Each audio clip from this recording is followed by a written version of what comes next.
And welcome everyone to our latest Monday breakdown of the Power 36 and the AP poll. A couple of house cleaning items first on our March Madness 365 podcast that will drop on Tuesday morning. I'll be joined by UCLA's Chris Smith and a very interesting perspective about how he's dealing with his rehab from a torn ACL amid COVID. All the precautions that have to go into that. Not easy, not an easy situation at all that he's having to deal with. So Chris Smith joins me. Charles Bassey from Western Kentucky, one of the best players in the country at his position, All-American. Could he lead the Hilltoppers to an NCAA tournament? And then my good friend Dan Leibovitz from the SEC is the Associate Commissioner. He was a long-time, 10-year assistant of John Chaney. He's going to share some great stories about the iconic former Temple coach who just passed away at the age of 89. I think you'll love hearing his perspectives on his relationship with Chaney, great stories, his impact in the community in Philadelphia, and certainly beyond. Also, on Tuesday, beginning now every Tuesday over the next 4 weeks, 4 or 5 weeks, a bracket, our new bracket from March Madness will be dropped for your disposal, for your digestible nature of the whole thing. I can tell you after going through the process, I feel very confident on the top of the bracket. The middle is muddled, and the back part, you could throw them in a hat, and you're going to get a lot of different teams that are going to be into that grouping.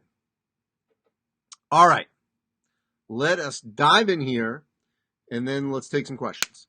First off, top of the brackets or polls here, very similar. I'm flopping Houston, Michigan based on who's playing right now. Okay, I went really high in Oklahoma. 4 ranked wins in the month of January, including 3 straight. So I jumped them way up to 6. They're at 9 here in the top 10. That's great to see. Iowa. I thought Illinois should have been ahead of Iowa because they beat them, most recently. Tennessee getting a lot of love. I pushed Tennessee further back. They've not been as consistent. I know they just won against Kansas, which, their only win in the last month or last, 3+ weeks was TCU. I didn't think they deserved to be ranked. I bounced them. And they're 23 here. Drake, great to see the Bulldogs first time in the poll. Where do I have Drake? I have Drake at 17. So, a lot of love for the Bulldogs there. Trying to look at some other comparisons here. Missouri, I'm good with Missouri. I heard from some Texas Tech fans thinking that I had them too low at 25. They'd been on a little bit of a skid before they righted it. Could I move them up? Sure. But I'm waiting for them to be a little bit more consistent. Okay, Chris Stewart. I'll splice in some questions here. Virginia Tech should be a little higher. I have them at 20. They're at 16. Fair argument. They did knock off Virginia, who I now have at 13. So that's fair. Very fair point. 14 here. So that's all fair. Laura Thomas agrees with me that Kansas does not deserve to be ranked, even though she's a big Jayhawk fan. Sean Murphy, what team outside the top 10 do I think has a chance to make a great run? Well, clearly Florida State does.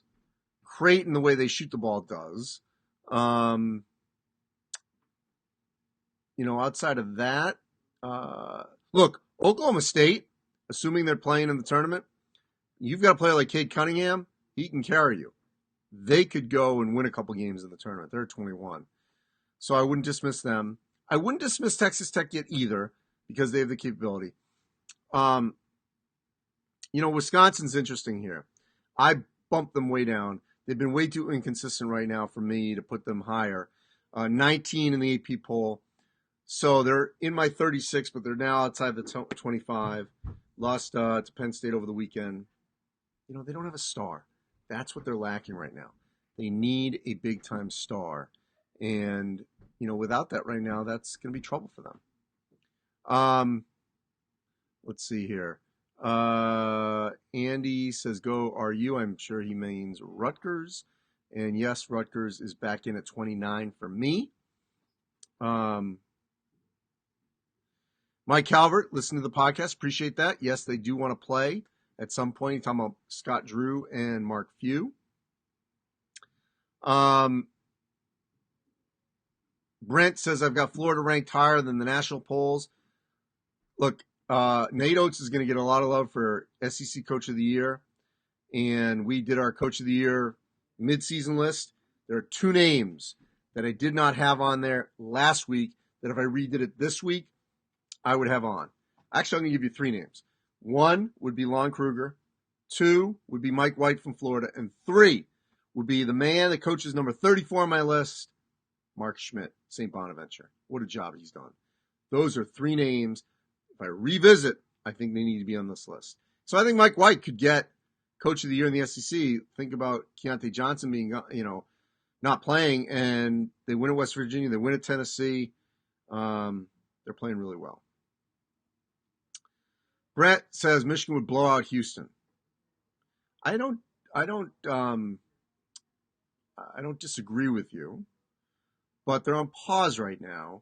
And so Houston's playing. So, you could argue with me. That's fine. Fair argument. But here's the big difference. People will settle down when they see our bracket Tuesday. I have to remind everyone that the bracket, the seeding, is different than the rankings. The rankings are a snapshot in time of how you're playing. The bracket is the body of work. Michigan is going to be ahead of Houston all the time, I think, in the bracket because of their body of work. In the snapshot in time, Houston can be ahead of Michigan. John says Duke's getting hot at the right time. And I would say yes, but they got to be consistent. Mike says, is it possible Gonzaga and Baylor play? They're running out of dates. So I'm going to say it's going to be dicey. Pat says, what about Grand Canyon playing Baylor in the tournament? It won't be scheduled, but it could happen. The Drew brothers. And right now, a little tease here in my bracket for Tuesday, I do have Grand Canyon. They are top of the WAC right now. And so I have them as the representation, representative. Chris Stewart, talking about Mike Young. He's probably the coach of the year in the ACC. So he's done a great job. Brett says, poor logic on my Houston, Michigan. That's fair. You can disagree with me. It's one spot, but it is a difference with rankings and seeding. Okay.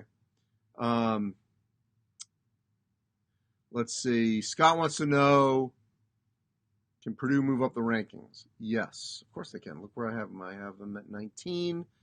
They're 24 in the AP poll. Gubby says, will Michigan make up the games they've missed? I will say that at this juncture, it could be hard for them to make up all 6, but I think they're going to try. We just hope they come back for February 11th, the Illinois game. That's their projected return, but the whole campus is shut down due to the new UK variant. So, we just hope. All right, Sean says, I'm a Nova fan, but I'm concerned that their schedule is condensed with the COVID postponements. Any concerns you have with their condensed schedule going down the stretch? No. I think they need games. They need to keep playing. Illinois is legit. Yes, I agree, Caleb. Juan says, I have Texas Tech too low, essentially at 25. That's a fair argument, but, I just haven't seen the consistency out of Texas Tech. Where's Minnesota? Jose wants to know. Well, they lost to Purdue pretty badly in the second half. They lost at home. So to Maryland. So right now, they're not in the poll. They will be in the tournament, though, if it were today. Pat says, what conference do I see getting multiple bids that normally just get one? At this juncture, I would say the Mountain West and the Valley will get multiple bids. The A10 is in danger of only getting one.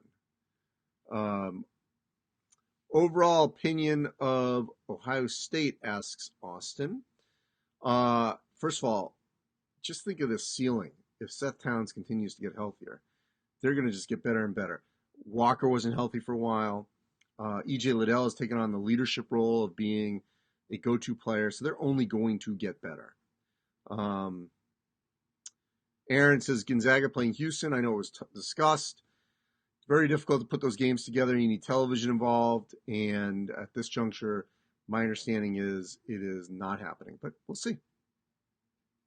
I saw Matt Norlander had that first from CBS Sports. We'll see. Yes, I really did say Loyola Chicago, Carmen. And they are there at 36. And as of today, I would put them in. Is the Big Ten the best top to bottom, Ron? Yes, because Maryland and Penn State are right there in the bubble. And how about Michigan State isn't? They got to play their way onto the bubble. They have not played well since they came off a pause, 2 losses. My thoughts on Mizzou, Ronnie. I think they've righted themselves after a mini blip. I love their experience. The TCU win, 36 from Xavier Pinson. Clearly, they're going to be a team that's going to be a tough out going forward. Joseph, can Villanova run the table in the Big East? Yes, they definitely can. Haven't played UConn yet. Now, James Bouknight is not healthy, so we'll see how that goes. Swept Seton Hall. Got to see them play Creighton. So, still a lot of work to do, but yes, it's more than possible. Jared's down in Houston, who they've beaten lately. It's kind of the same thing people say that about Gonzaga.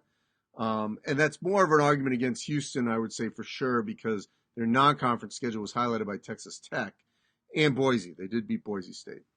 So that's fair, but that's an eye test thing, and the committee's going to have to look at what they think of these teams going forward. No question about it. All right, a couple more, and then we'll get out of here.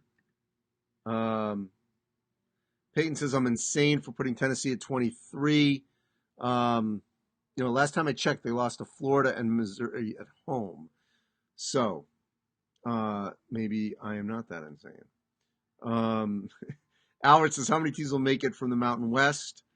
It could be as many as 4. Boise, Utah State, Colorado State, San Diego State. I'm going to say a minimum of 2. Tanya's Baylor Final Four contender. They're a co-favorite with Gonzaga. Joey wants to know my next fireside chat. Sure. Anytime Chris Beer wants me on.